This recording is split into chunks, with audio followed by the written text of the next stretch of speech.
Hello everyone, welcome to Brain Blitz Audios. It's been over a year since the coronavirus pandemic first struck, and we've been hearing a lot of reports in the news regarding the rise and fall of cases. Now, in these newspapers and news articles, we've seen a lot of words such as mutations, variants, strains, etc., which we do not fully understand. So, in this video, that is the segment of DK Tidbits, we're going to be looking into some detail regarding some of the jargon that is used with respect to the coronavirus pandemic. That includes variants, strains, etc. And we'll look at how safety measures are very important in this scenario. So, with regards to virus mutation, we hear three new terms with regards to the virus itself: variants of the virus, mutants of the virus, strains of the virus, as well as mutation of the virus. We hear about double mutations, triple mutations, etc. So, without genetic mutations, there would be no humans, there wouldn't be any living beings at all. No mammals, no insects, no plants, not even bacteria. These tiny errors provide the raw materials for evolution to take place. Now, confusingly, different types of viruses have been labeled variants, mutants, strains, etc. Adding to the confusion, those terms are also applied to the disease. So, in this video, we're going to be looking at a basic definition of what a variant is, what a mutation is, what a strain is, and then we're going to be looking at some of the things that are quite scary with regards to virus mutation. So, the first question that we should ask is, what is mutation? So, in biology, a mutation is an alteration in the nucleotide sequence of the genome of an organism, virus, or extrachromosomal DNA. As a virus replicates, its genes undergo random copying errors, that is, genetic mutations. Over time, these genetic copying errors can, among other changes to the virus, lead to alterations in the virus's surface, proteins, or antigens. So it's basically copying error undergoing in the DNA, which is the genetic material for every living organism, as well as viruses as well. Now, how does a virus mutate? While the idea of a virus that mutates might sound scary in this scenario, it's actually quite normal. Viruses, as well as other organisms, mutate constantly. This is especially true of viruses that contain RNA as their genetic material, such as coronaviruses or influenza viruses. All viruses are made up of a bundle of genetic material, which can either be DNA or RNA, that is covered by a protective coating of proteins. Now, once a virus gets into your body, usually through your mouth or nose or any other way, it latches onto one of your cells in the body. And the virus's DNA or RNA then enters your cell, whereby it uses the cellular machinery to make copies of itself. And after making these copies, they go off and infect other cells. Now, if the virus can copy itself and hijack enough of your cells without being wiped out by your immune system, that is how you get sick. So, even though a virus does attack us, most of the time it gets obliterated by the immune system. But if the virus can, propagate fast enough, it can make you sick. Now, in this process, every now and then, an error occurs during the virus's copying process. And that is what we call a mutation. So, with respect to mutations, most of the time they are so small that they don't significantly affect how the virus works, or they make the virus weaker. But occasionally, a mutation occurs which actually helps the virus to copy itself faster or get into our cells more easily. And these types of mutations are the ones that can be considered dangerous. Now, enough about mutations. What is a variant? The genetic material of SARS-CoV-2, that is the coronavirus that causes COVID-19, is called ribonucleic acid, RNA. To replicate and therefore establish infection, SARS-CoV-2 RNA must hijack a host cell and use the cell's machinery to duplicate itself. So it's like you inject your DNA, you inject your RNA, and then the RNA gets multiplied.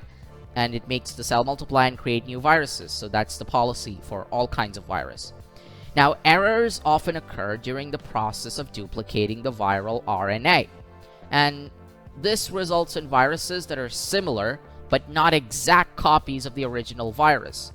These errors in the viral RNA are called mutations, and if a virus has a mutation, then it's called a variant. Variants could differ by a single mutation, or they can be differed by many mutations. Now, what is called a strain with respect to biology? Not all mutations have the same effect. To understand this better, we need to understand the basics of our genetic code, DNA for humans and RNA for the coronavirus. This code is like a blueprint on which all organisms are built. When a mutation occurs at a single point, it won't necessarily change any of the building blocks or amino acids. In this case, it won't change how the organism is built. On occasion, though, some of these mutations occur in a part of the virus RNA that causes a change in a particular building block.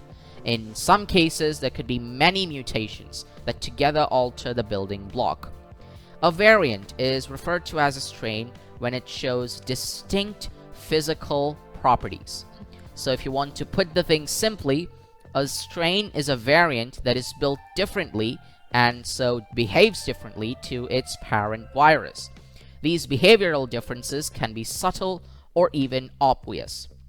For example, these differences could involve a variant binding to a different cell receptor, or binding more strongly to a receptor, or replicating more quickly, or transmitting more efficiently, and so on. So these are the kinds of things that a mutation can cause to the virus.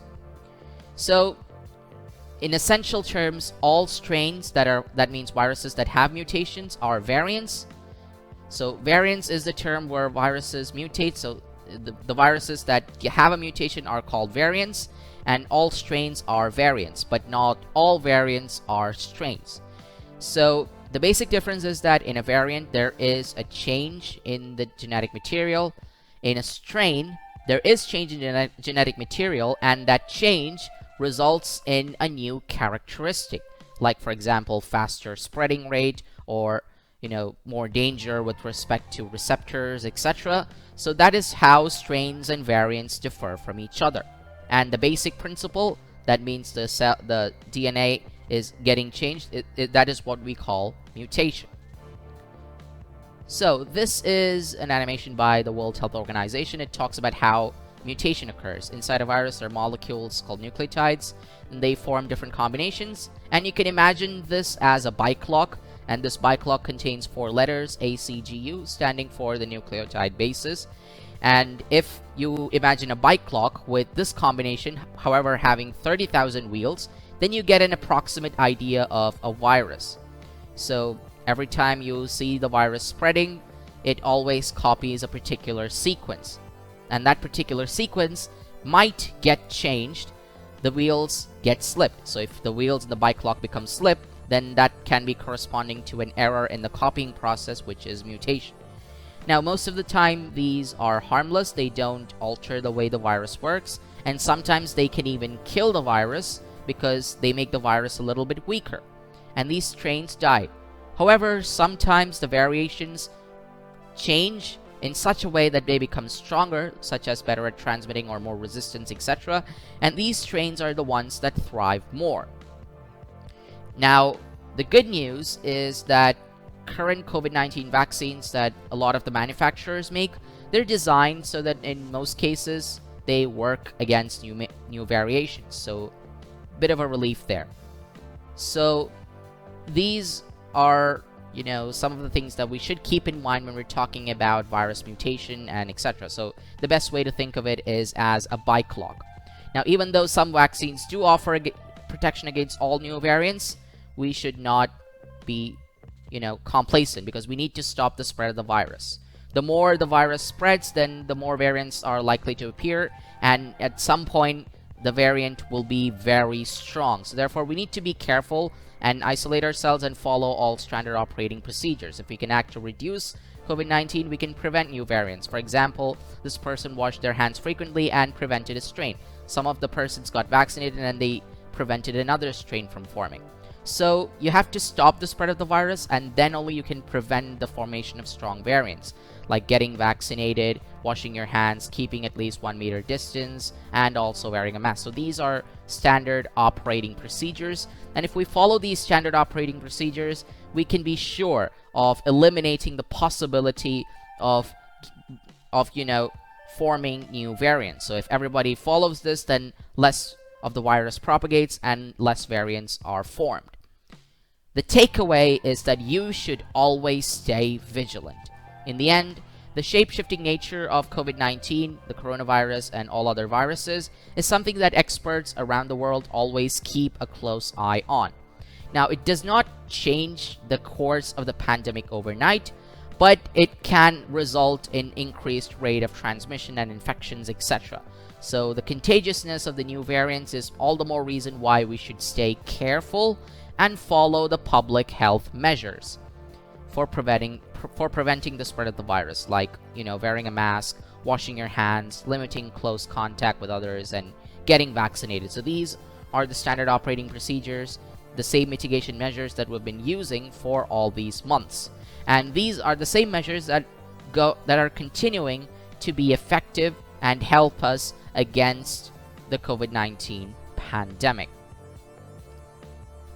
So this video was brought to you by Blitz Audios. We're a YouTube channel that focuses on educational content.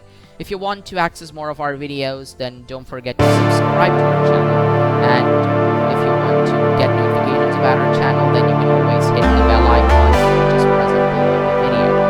So until the next episode, take care, stay safe,